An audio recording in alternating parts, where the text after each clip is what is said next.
As I mentioned, with the boost only being at about 10 pounds with the wastegate pressure, the next thing I wanted to do was install my Grimspeed electronic boost controller.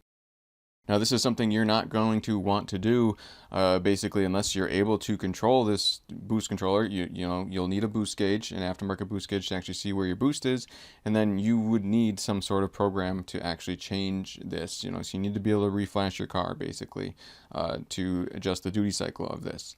So this is something you're probably not going to want to do until right before you're putting your car on the dyno. And when you are hooking this up, there's a 1, 2, and 3 on this Grimspeed electronic boost controller. And for this particular application and me setting this up, number 1, you just leave to the atmosphere. Don't plug it or anything. Just leave it basically vented.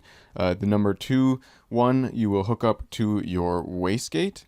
And number 3, you just want to hook up to a boost source. So basically I had number 3 ran to the nipple off the J-pipe, off the turbo. And number 2, I ran the hose to the wastegate. And in my case, of course, it's that internal stock wastegate actuator.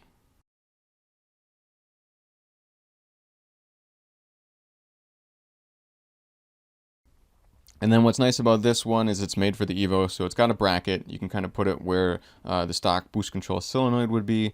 You'd remove your stock boost control solenoid and you'd mount it with that same bracket, and then you just basically plug it in. It's kind of plug and play from there.